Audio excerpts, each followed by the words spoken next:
बिस्मिल्लाहिर्रहमानिर्रहीम। अस्सलाम वालेकुम डियर स्टूडेंट्स। आज का हमारा लेक्चर एक्सरसाइज 7.2 के मुतालिक है। एक्सरसाइज का हमारे पास क्वेश्चन नंबर 8 है। इसको सॉल्व करते हैं, पढ़ते और समझते कि ये हमारे पास क्या कह रहा है। A sector of a circle of a radius 12 centimetre has an area of, हमारे पास 128 सेंटीमीटर का square. Find the angle subtended at the centre of the circle.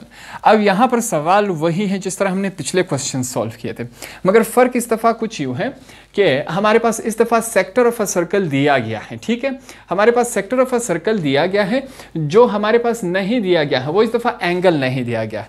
इससे पहले जो क्वेश्चंस थे वहाँ पर हमारे पास एरिया ऑफ अ सेक्टर नहीं दिया जाता, बाकाया रेडियस और थीटा हमारे पास एंगल दिया जाता। इस सवाल में फ़र्क ये है कि हमारे पास सेक्टर ऑफ अ सर्कल दिया गया है। जो चीज़ हमने मालूम करनी है वो एंगल है कि ये कौन सा एंगल बना रहा है। अगर हम सवाल को थोड़ा सा गौर से पढ़े, आपने इसको एरिया ऑफ अ सेक्टर नहीं समझना। देखिए, a sector of a circle of radius, ये हमारे पास क्या है, रेडियस है। इस वजह से यहाँ पर हम क्या लिखेंगे, सबसे पहले रेडियस। आपने क्या करना है, सवाल को थोड़ा सा गौर से पढ़ना है। मैंने रेडियस लिखा, रेडियस को आर से जाहिर करते हैं, क्या है हमारे पास 12 सेंटीमीटर, ये हमने लिखा। आगे हैज़ एन एरिया ऑफ, अब ये सेक्टर ऑफ एरिया है हमारे पास। यहां पर हम लिखेंगे सेक्टर ऑफ एरिया। ठीक है, इसे हम सेक्टर ऑफ एरिया कहेंगे, जिसे हम ए से जाहिर करते हैं। हमारे पास क्या है, 128 सेंटीमीटर का स्क्वायर है। इसको मैं थोड़ा सा सही करके लिखता हूं, 128 सेंटीमीटर का स्क्वायर। यहां तक बात क्लियर हो गई। अब जो चीज़ हमें मालूम नहीं है वो हमारे पास क्या है, एंगल है, जिसे हम थीटा से जाहिर करते हैं। इसे हमने फाइंड आउट करना है, ये हमें मालूम नहीं है। यहां तक बात क्लियर हो गई। पहला काम, सवाल को थोड़ा सा गौर से पढ़ना है। सारी चीज़ें आपने सवाल से ही निकालनी है। अब यहां पर हम फिर से फार्मूला लिखेंगे। उसके लिए हम क्या लिखेंगे, वी नो दैट, हमें एक बात मालूम है। वो बात कौन सी होगी, जो फार्मूला है हमारे पास, A is equal to 1/2 r का स्क्वायर, साथ में क्या है, थीटा। यहाँ तक बात क्लियर हो गई। अब जो जो वैल्यूज़ हमारे पास ऊपर हमने सवाल से निकाली है वो तमाम वैल्यूज़ उठा के इसमें हमने पुट कर देना है। देखते हैं क्या आता है। ए की वैल्यू हमारे पास क्या है, 128। अब यहाँ पर इसके साथ यूनिट्स नहीं लिखना है, जैसे कि सेंटीमीटर का स्क्वायर है। ठीक है, 1/2 में लिखूंगा। आर की वैल्यू हमारे पास क्या है, 12 सेंटीमीटर है। क्या है, 12 है। साथ में हमारे पास क्या है, 12 सेंटीमीटर, ऊपर क्या लगाएंगे, स्क्वायर लगाएंगे, मल्टीप्लाई होगा किसके साथ, थीटा के साथ। ठीक है, अब जो जो वैल्यूज थी उसकी जगह हमने ये पुट कर दी। यहां तक बात क्लियर हो गई। अब आगे चलते हैं। नेक्स्ट स्टेप में देखें, सबसे पहले मैं लिखूंगा 128 मल्टीप्लाई होगा 1/2 के साथ। अब 12 का स्क्वायर देखते हैं। 12 का स्क्वायर हमारे पास क्या आएगा, इसे चेक करते हैं। 12 मल्टीप्लाई बाय 12 करेंगे, हमारे पास क्या आया, 144। क्या आया हमारे पास, 144। यहाँ तक बात क्लियर हो गई। साथ में क्या है, थीटा है।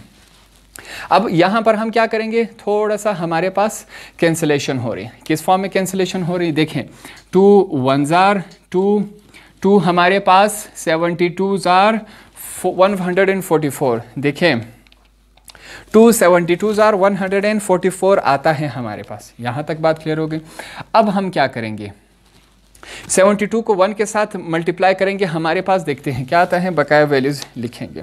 सबसे पहले मैं क्या लिखूंगा, यहाँ पर 128 लिखेंगे इज इक्वल टू, दूसरी तरफ 72 जब 1 के साथ मल्टीप्लाई होगा वही 72 ही आएगा। ठीक है, नीचे 1 है, 1 लिखा नहीं जाता मैथमेटिक्स। अब यहाँ पर कुछ नहीं, हम क्या समझेंगे, नीचे 1 है, तो इस वजह से ये वाला 1 हम नहीं लिख रहे हैं। मल्टीप्लाई हो रहा है किसके साथ, थीटा के साथ। यहाँ तक बात क्लियर हो गई। बिल्कुल, आगे चलते हैं। अब देखें, 128 इज इक्वल टू, ये 72 थीटा के साथ क्या हो रहा है, मल्टीप्लाई हो रहा है, तो इज इक्वल टू के इस तरफ आके क्या हो जाएगा, डिवाइड हो जाएगा। यहाँ पर क्या बचा हमारे पास, थीटा। यहाँ तक बात क्लियर हो गई। सीधा करके अगर हम इसको लिखे, पहले थीटा लिख लेते हैं।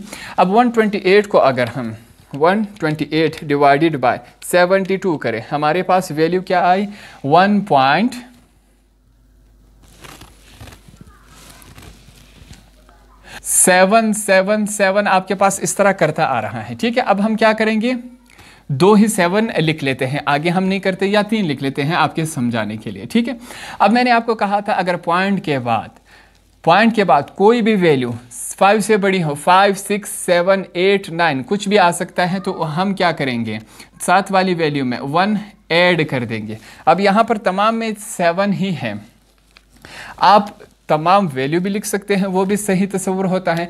हम यहाँ पर कोशिश क्या कर रहे हैं कि जो आपकी किताब में आंसर है वही यहाँ पर हम लिख लें। अब यहाँ पर तीसरी वैल्यू अगर हम देखें, हमारे पास 5 से बड़ी है, साथ वाली वैल्यू में हम 1 ऐड कर देंगे, तो वैल्यू किस फॉर्म में बनेगी, थीटा इज इक्वल टू 1.7, 7 में 1 ऐड कर दें, 8 आ जाएगा।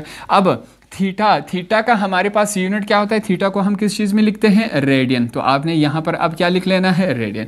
यही हमारा आंसर है। सवाल में हमसे यही पूछा गया था, 2 वैल्यूज़ दी गई थी हमारे पास, एक रेडियस की और एक एरिया ऑफ अ सेक्टर। इससे हमने क्या मालूम करना था, थीटा, जो कि हमने मालूम कर दिया। तो इस तरह हमारा क्वेश्चन नंबर 8 भी कंप्लीट हुआ।